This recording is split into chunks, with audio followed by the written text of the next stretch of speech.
Sebo Father wamu n'abakulembeze ba Radio Centenary, bannamawulire mwenna abali wano, basaponsers baffe mwenna, ne bapromota bannange mwenna abali wano, ne mikwano gyaffe, tubaaniriza nnyo akawungeezi ka leero, tubeebaza olwakadde ke mutuwadde. Bantu bangi twabategeezezza naye mwe musobodde okujja, kitegeeza muli mikwano gyaffe. Bassebo ne bannyabo, erinnya lyange nze Sekitto Deo, nze Director wa DSK Promotions, entegesi y'ekijjobi kya Centenary Radio Kumite 2026. Kampuni eyo nze Director waayo, naye nyinawo ne bannange abatonotono betukwasaganya emirimu. Mukulu ono ye mukulu Kalema Yasini, ye marketeer oba kitunzi wa kampani ya DSK mu kibuga Masaka. Omukulu addako ye mukulu Robike, newankubadde mukozi wa Centenary Radio naye mwogezi wa kampani eno. Tuyinawo omukyala owa Charlotte Kids oba aliwa. Omukyala oyo ye muwanika yakwata ssente za kampani eyo, CEO. N'abalala. Nsooka okwebaza abantu mwenna abatubeereddewo mu mulimo gw'okulanga ekivvulu kino. Sebo Father, eri abantu abalanga ekijjobi, mbadde sibamanyi, abamu mbalabidde wano. Waliyo omusaayi muto DJ Javix Pro, yimirirako bakulabe. Omwana oyo atunda by'amasannyalaze awo ku Obert Street awo, naye mbadde mulaba ku TikTok. We namuweereza posta omulimo yagutandikirawo.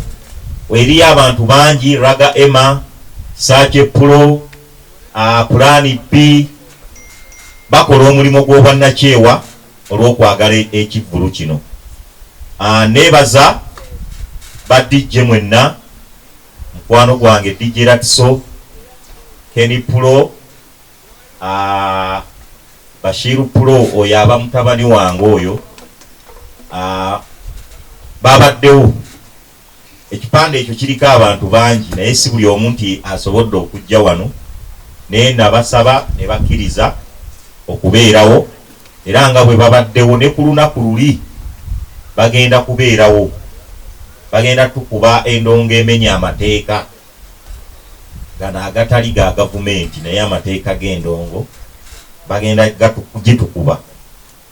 Neebaza nnyo bategesi bannange, omukulu HBK Smart Properties, kuri oyo yategese show ye wano ku Christmas, wali wano sebo yimirira koba bongera okulaba. Mukulu oyo mukwano gwange ng'omuntu, era mpabula mu bintu bingi ebikwatagana n'okutegeka ebivvulu, era bw'awulira akakubye nga nkubira, naye wenkawulira esayidi ye nga mukubira. Waliwo ne bannaffe aba Happy Times abategese Reiki mu Chomaz. Omukyalo oyo ali mu ayimirireko mu mulabe, avudde mu Happy Times. Mutegesi munnaffe naye batuguzeeko n'emmeeza. Enkolagana eyo tugisaba egendere ddala mu maaso mu mirimu egy'enjawulo. Owa disiko munno tomufuula muki mulabe, era weneebaliza mukulu Ratso, ntera okuyita ewuwe ng'aba disiko abasinga batudde awo, kitegeeza talina lutalo naki na muntu. Naye nawuliddeyo abakangula ku maloboozi nga baagala okuleeta enjawukana mu nsonga ya disiki eyo. Tubasaba bakkakkane obumu mu mirimu gyonna bwetaagisa. Bassebo ne bannyabo, nyongera okubakakasa nti ng'ennaku z'omwezi 8 tugenda kuba n'ekijjobi kumite ekya Centenary Radio. Nga bwe mulaba posta yaffe bweri, buli kimu ekiriko tugenda kubeera nakyo wano. Tulina abayimbi bangi bakulembeddwamu King Saha Semanda Manisuli yakulembedde abayimbi abagenda okuyimba ku kijjobi wano. Tulinawo Winnie Nwaj, tulinawo Asidiki Voko, tulinawo Haji Aruna Mubiru, tulinawo Maulana and Rain, tulinawo Stabua Natolo, Charles Sekyewa, Rachel Namiro, Kibijigiri, Rahuma Nakai, tulinawo Bashiru Pulo, tulinawo Kenny Pulo, tulinawo ne DJ Ratso wamu n'abakozi ba Centenary Radio bonna. Olukanda golo lunene nnyo, muyinza otubuuza bonna banaayimba batya, endongo banaazikuba batya, obudde bunaaba tebukedde. Father agambye bwe tumaliriza emisa etandika ssaawa 6, ayinza okugwa ku ssaawa nga 8, awo tugenda kuteekawo emizannyo egy'enjawulo egy'abawuliriza ba Centenary Radio awo ba Fans Club bagenda kuvuganya mizannyo egy'enjawulo, okuddukira mu kutya, kusika muguwa, okudduka ku jjiiko, tugenda kuba n'emizannyo egyo. Bwe tunaagimaliriza tugenda kuba nekyebayita talent search, mukiwulira programu eyo egenda maaso ku radio, tugenda kubeera nayo yeddako. Bwe tunaamaliriza tugenda kubaawo n'empaka z'aba DJ abanaaba beewandiisizza. Ezo bwe zinaaba ziwedde tugenda kubeerawo ne bakomedian abaawano ewaffe e Masaka wamu n'abayimbi abaffe wano e Masaka. Ezo nno zigenda kuba ssaawa 2. Ku ssaawa 2 tugenda kutandika n'omuyimbi gwe bayita Rahuma Nakai, muyimbi wa wano waffe e Masaka.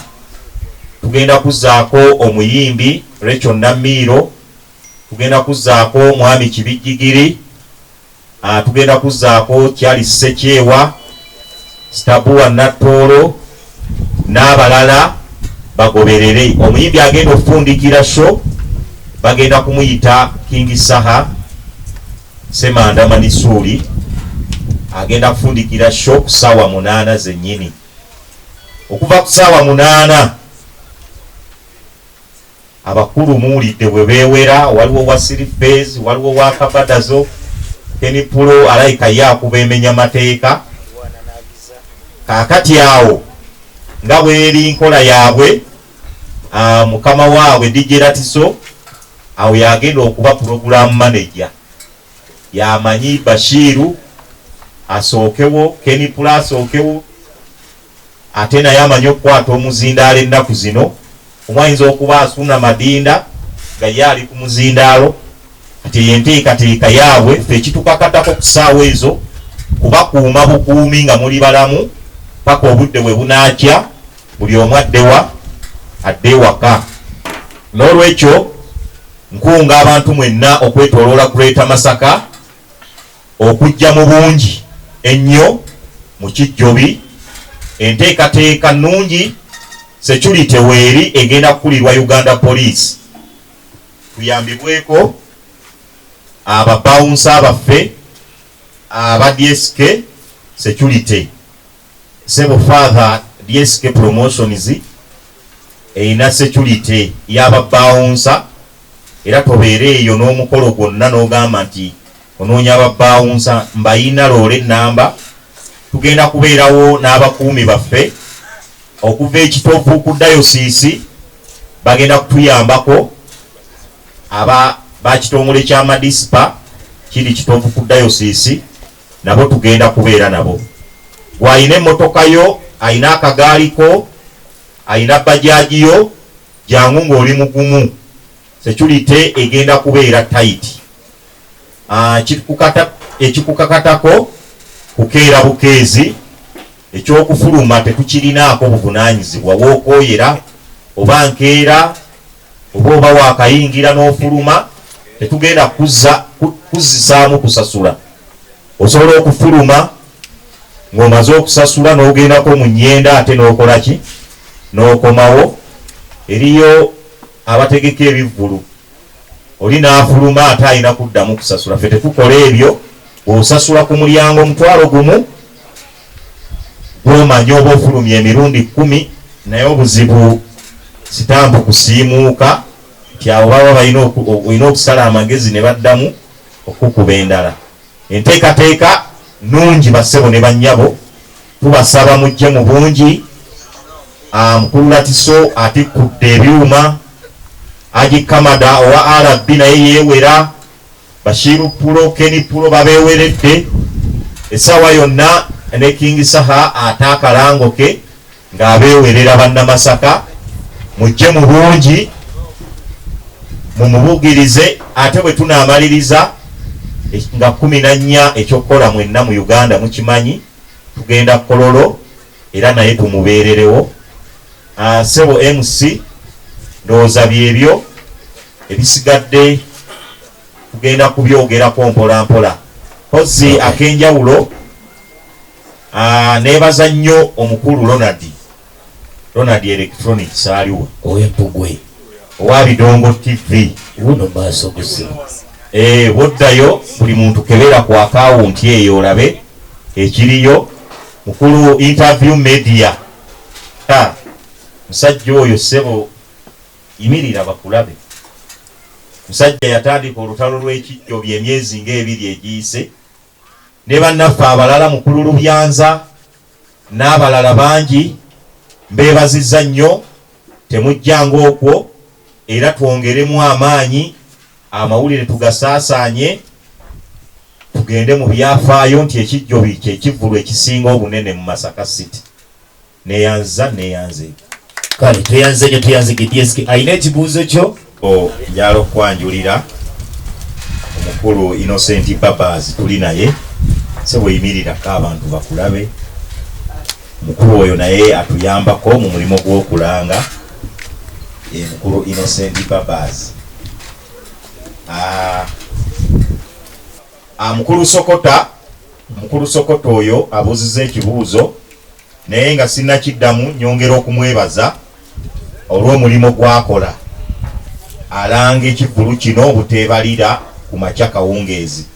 Sebo weebale. Ekibuuzo kyo tetugenda kukwata ku miti gya gadeni yadde n'ogumu, naye ate tugenda kunyeenya emiti ku ssaawa 8. Emiti egyo tugenda kuba n'emmoloka y'emiti, tugenda kugitema eyo gye tunaagitema tugiteekewo, era MC abagikozesa ajja kuba agibalagirira we giri bwe banaagijja ng'ekiseera kyagyo kituuse. Sebo emiti tugenda kubeera nagyo era tugenda kuginyeenya. Nti ekyenjawulo ekiriwo ku mulundi guno, abantu tuyina bangi, disco tuyina nnyingi, badijje tuyina bangi, n'abayimbi tuyina bangi okusinga ku bijjo byebizze bibeerawo. Ku mulundi guno ebintu bingi, ate tulanze nnyo okwetooloola Greater Masaka. Waba ogenda n'oyita Bukomansimbi tuyinayo ziposta, Kaliisizo, Kyotera, Kiwangala, yonna olabira ddala nga ku mulundi guno ekintu ky'amaanyi nnyo, kyanjawulo. Nga bwe tugambye tugenda tandika ku ssaawa 6. Buli gwe twatimbye ku posta eyo agenda kusanyusa abawagizi be.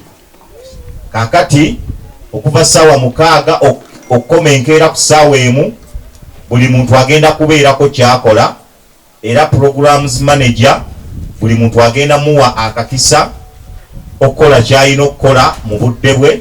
Ne badijje ba Centenary Radio endongo bagenda kuzikuba. Tuyina endongo 3. Extreme egenda kubeera wano, Fimbo ne RB nga bali wali mu Kateni. Era badijje waliwo atayagala bayimbi, endongo egenda kubeera wano ng'ekuba. Atayagala bayimbi agenda kubeera wano nga anyumirwa endongo.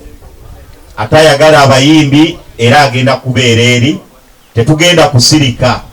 Disco zigenda kutandika ku Lwokutaano ekiro ky'olwokutaano tezigenda kusirika awo wonna ku makya zijja kusirikamu nga tusaba misa bwenaggwa tuddemu tutandike bukabisibisi mpaka ku makya. Tweyanza nnyo omukyalo oyo owa Happy Times olw'obuwagizi bwatuwadde obwa tikiti 10 era tugenda ziteeka ku mpewo tuzigabire abawuliriza baffe bajje. Era ssebo omukulu Robike mukyalo oyo beera ng'omulanga buli kaseera oteekewo n'enkola egenda oyitibwamu ey'amazima so mukama waffe okulaba nga abawuliriza ba Centenary Radio batwala tikiti ezo. Kyensembyayo tugenda kuba ne drive ey'amaanyi etabangawo mu Masaka. Drive yaffe egenda kubeerawo ku lunaku lw'okutaano ng'ennaku z'omwezi 7. Tugenda tandikira kijja bwemi ewali ofiisi ya DJ Ratiso eya Fimbo Events. Awo disco zonna we zigenda okupaakinga tusimbulaawo. Tulinawo omukulu ayina basikeeta. Mukulu sooka oyimirireko. Mukulu oyo ab'obugatto obwo bw'oba abamu bwe mutegeera bukaaba obwo obudduka emisinde ku koolaasi ng'alinga emmoloka. Ayina ttiimu ye y'abavuzi nga 20. Tugenda kuba nabo. Tugenda kuba n'abasajja bano ababonga pikipiki z'omu bbanga. Tugenda simbulaawo twambuke ekijja bwemi ku bbaamu tudde ku ddwaliro round about eyo tukke ku lupya tusale tudde ku ssaza. Bwe tuva ku ssaza tuyite ku koolaasi tukkirire ku lupya mpaka ku round about y'omu Nnyendo era tukkirire nga tukomawo mu tawuni. Tugenda kuyita ku street eriko Chomazi waggulu tukkirire ku round about eya Masaka Secondary. Tugende tudde wano ng'ewali Crane Bank ate tuddemu tukkirire tudde ku Erigini Road. Tukube Erigini Road eyo bwe tunaagimalayo eri gyekoma tukkirire ku street y'owansi oba yeya Obert mpaka ku Naluddugavu mu bamakanika. Zijja kuba ssaawa nga 7 tulandinge wano ku venue eyo egenda okuba drive yaffe naye egenda kuba y'amaanyi nnyo nantalabika. N'olwekyo mukulu Planet B so oyimirirako. Mukulu oyo atunda bya mizannyo awo ku Kayondo Plaza. Yawaddeyo emmotoka ye olunaku lulamba ng'eri ku drive eyo. Sebo tweyanzizza mwenna abaagala emijoozi omukulu mugende mumuwagire. N'abalala tugenda kuba n'ab'obugaali buno bumaanyi ga kifuba mukulu Dumba ne Kigundu ndowooza mugenda kuvuga bugaali mmwe kwolwo nammwe mubutegeke nga bukyali. So byebyo basebo ne bannyabo tweyanzizza tweyanzeege olw'obuwagizi bwonna bwe mutuwadde. Tusaba Katonda atukuume tubeere balamu tulemwe kusubwa nnaku z'omwezi nga 8. Neyanza nnyo neyanze.